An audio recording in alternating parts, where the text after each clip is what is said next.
দাবি উঠবে না, এই বিষয়ে আমরা অন্ততপক্ষে স্যাঙ্গুইন থাকতে পারি। বাংলায় বাঙালি অস্মিতার কথা বলা হয়, সেই বাংলায় এই ছবি কেন? না না, আমি তো বলছি বাঙালি অস্মিতার কথা যে বলা হচ্ছে, মুখ্যমন্ত্রী বাঙালি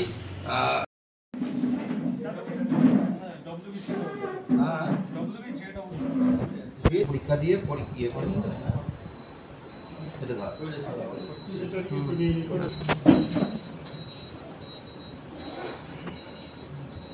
আজকে আপনাদেরকে ধন্যবাদ জানাই। আজকের এই প্রেস কনফারেন্সে আমার সাথে উপস্থিত আছেন দক্ষিণ দিনাজপুর যে জেলা, সেই জেলার বিজেপির সাংগঠনিক জেলা, সেই জেলার সভাপতি শ্রী স্বরূপ চৌধুরী মহাশয়, উপস্থিত আছেন সাধারণ সম্পাদক অশোক বর্ধন মহাশয়। আজকে এই প্রেস কনফারেন্সের মূল উদ্দেশ্য হচ্ছে, আপনারা জানেন যে 1975 সালে আজকের দিনে মধ্যরাতে ভারতবর্ষের তৎকালীন প্রধানমন্ত্রী শ্রীমতী ইন্দিরা গান্ধী এই ভারতবর্ষের উপর এমার্জেন্সির মতো একটি কালো অভিশাপ ভারতবর্ষের উপর তিনি লাগু করেন। এর যদি আমরা প্রেক্ষাপটে যাই তাহলে দেখতে পাবো যে 1975 সালে যখন এমার্জেন্সি লাগু হয়েছিল, তার আগে 1971 সালে ইন্দিরা গান্ধী যখন নির্বাচনে যেতেন, সেই নির্বাচনে ওনার বিরুদ্ধে যিনি দাঁড়িয়েছিলেন, তিনি তার এই নির্বাচনে জেতা নিয়ে কোর্টে শরণাপন্ন হন এবং সেই কোর্টে মামলা হয়, এলাহাবাদ হাইকোর্ট মামলা হয় এবং তারপরে দেখা যায় যে ইন্দিরা গান্ধী সেই নির্বাচনের যে রেজাল্ট, সেই নির্বাচনের রেজাল্টের উল্টো দিকে 1975 সালে আদালত 12ই জুন ইন্দিরা গান্ধীকে দোষী সাব্যস্ত করেন এবং দোষী সাব্যস্ত করে বলেন যে এই নির্বাচনে ইন্দিরা গান্ধী অসাধু পথ অবলম্বন করেছে। তার ফলে তার নির্বাচন বাতিল বলে কোর্ট ঘোষণা করে এবং ইন্দিরা গান্ধী 352 ধারা সংবিধানের অনুচ্ছেদ 352 তার অ্যাপ্লিকেশন করেন এবং তার ফলে গোটা দেশে এমার্জেন্সি তিনি ঘোষণা করেন এবং এর ফলে গোটা দেশ একটা ওপেন জেলে পরিণত হয়।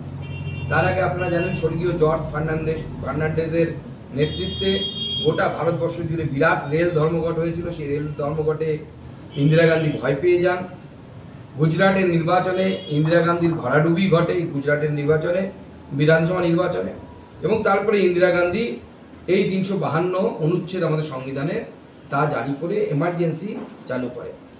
এমার্জেন্সি চালু করার ফলে কি দেখা যায় যে এই এমার্জেন্সির আগে আমরা বুঝি যে এমার্জেন্সির সংবিধানে এমার্জেন্সি লাগু করার যে উপায় বলা আছে আমাদের সংবিধান প্রণেতাদের দ্বারা, কেন বলা আছে তার কারণ হচ্ছে, যদি কোনো সময় বহিঃশত্রুর আক্রমণ ঘটে অথবা দেশের মধ্যে এমন অচলাবস্থা তৈরি হয় যেখানে দেশের অর্থনীতি সম্পূর্ণরূপে ভেঙে পড়েছে, কোনো প্রাকৃতিক দুর্যোগ এসেছে, এই ধরনের অস্বাভাবিক ক্ষেত্রে এই 352 অনুচ্ছেদ সেইটা লাগু করে এমার্জেন্সি লাগু করার কথা আমাদের সংবিধানে বলে গেছেন আমাদের সংবিধান প্রণেতারা। কিন্তু একজন প্রধানমন্ত্রী তিনি তার নির্বাচনে হারার ভয়কে কেন্দ্র করে যেভাবে এই এমার্জেন্সি চালু করেছিলেন কংগ্রেস সেই সময় এবং ইন্দিরা গান্ধী, সেটা গোটা দেশ আজ কালো অধ্যায় রূপে মনে রেখেছে এবং আজকের দিন সেটাকে আমরা পালন করছি, ভারতবর্ষের বিভিন্ন অংশে পালন হচ্ছে। এবং সেখানে ভারতবর্ষের সংবিধানের যে মূল আত্মা, তার সাথে সাথে ডাইরেক্টিভ প্রিন্সিপাল যাকে সংবিধানে আমরা বলি, এই সময় ইন্দিরা গান্ধী এবং তার কংগ্রেস পার্টি সেই সংবিধানের মূল আত্মার সাথে ছেড়ছাড় করে। এক কথায় যদি বলি, ভারতের সংবিধানে সেকুলারিজম এবং সোশ্যালিজম, মানে ইন্ডিয়া একটি সেকুলার এবং সোশ্যালিস্ট ধর্মনিরপেক্ষ এবং সমাজতান্ত্রিক দেশ, এই দুটো শব্দ ভারতের সংবিধানে ইন্দিরা গান্ধী সেই সময় ঢোকান। আরও অনেক সংশোধন করেছিলেন এবং তার সাথে সাথে সমস্ত কংগ্রেস শাসিত রাজ্যগুলো বাদ দিয়ে বিরোধীদের কণ্ঠরোধ করার জন্য যা যা করা প্রয়োজন ছিল সমস্ত কিছু ইন্দিরা গান্ধীর নেতৃত্বে সেই সময় হয়। অটল বিহারী বাজপেয়ী থেকে শুরু করে বিভিন্ন নেতা তারা গ্রেপ্তার হন। এমনকি যে কোনো ছোট একটা জায়গার নাম বলুন, আমাদের এই জেলাতেও বহু মানুষকে মিসা অ্যাক্টের দ্বারা তাদেরকে গ্রেপ্তার করা হয়। কিশোর কুমার তার গান গাওয়া বন্ধ করে দেওয়া হয় অল ইন্ডিয়া রেডিওতে সেই সময়। শুধুমাত্র সরকারের কথা শোনেননি বলে। এই ধরনের বহু পদক্ষেপ, এমনকি কি খবর সংবাদপত্রে ছাপা হবে কি ছাপা হবে না সেটা পর্যন্ত মিডিয়ার কন্ট্রোল করার ব্যবস্থা ইন্দিরা গান্ধীর নেতৃত্বে হয়। এবং রাজনৈতিক দ্বন্দ্বীদের এমন পরিস্থিতি করা হয় যে তারা তাদের পরিবারের শেষকৃত্যে পর্যন্ত, অর্থাৎ মা বা বাবা মারা গেলে যে আমরা শ্মশানে যাওয়া থেকে শুরু করে শেষকৃত্য যাকে বলি শুদ্ধ বাংলায়, তার সুযোগ পর্যন্ত আটকে দেওয়া হয়। উদাহরণস্বরূপ বর্তমান প্রতিরক্ষামন্ত্রী রাজনাথ সিং, তিনি যখন এই এমার্জেন্সির সময় জেলে ছিলেন, তার মা মারা যান, তাকে পর্যন্ত জেল থেকে বের করে, যেটা রাজনৈতিক বন্দীদের ক্ষেত্রেই সৌজন্যতা থাকে যে কোনো সরকারের সময়, তাকে পর্যন্ত ইন্দিরা গান্ধীর সরকার, কংগ্রেস সরকার অ্যালাউ করেনি যে তার নিজে জেল থেকে বেরিয়ে তিনি তার মায়ের দাহ সংস্কারে শেষকৃত্যে উপস্থিত থাকবেন। এই ধরনের বর্বরোচিত আক্রমণ গণতন্ত্রের উপর হয়েছিল। এবং জরুরি অবস্থায় আরও এই ধরনের অদ্ভুত অদ্ভুত ঘটনা, আপনারা জানেন এডিএম জবলপুর মামলায় কংগ্রেস সরকার জানায় যে সেখানে গুলি চলেছিল, তো কাউকে যদি গুলি লাগে তাহলে পরে সেই আদালতে শরণাপন্ন হতে পারবে না।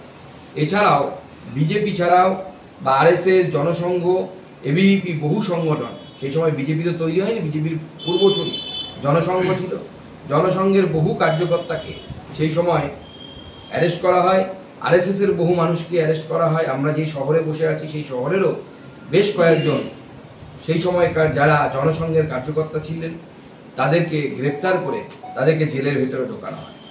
আজকে আমরা দেখতে পাচ্ছি যে এই জরুরি অবস্থার যে পরিস্থিতি আমাদের সামনে এসেছিল, সেই ধরনের পরিস্থিতি আমরা পশ্চিমবঙ্গেও আমরা দেখতে পাচ্ছি। পশ্চিমবঙ্গে আমরা দেখতে পাচ্ছি যে মুখ্যমন্ত্রীর লেখা বই, সেই বই 19খানা বই স্কুলের লাইব্রেরিতে আপনি রাখলে পরে তবে আপনি 1 লক্ষ টাকা পাবেন অনুদান, 600-র মতো বই কেনার জন্য, নচেত পাবেন না। 20 জুন পশ্চিমবঙ্গ দিবস, সেদিন পশ্চিমবঙ্গ গঠন হয়েছিল। পশ্চিমবঙ্গের সেই সময়, বা পশ্চিমবঙ্গ বলা উচিত না, বঙ্গের সেই সময় কনস্টিটিউটিভ অ্যাসেম্বলিতে ভোটাভুটির মাধ্যমে সেই দিন পালন করতে গেলে আমাদেরকে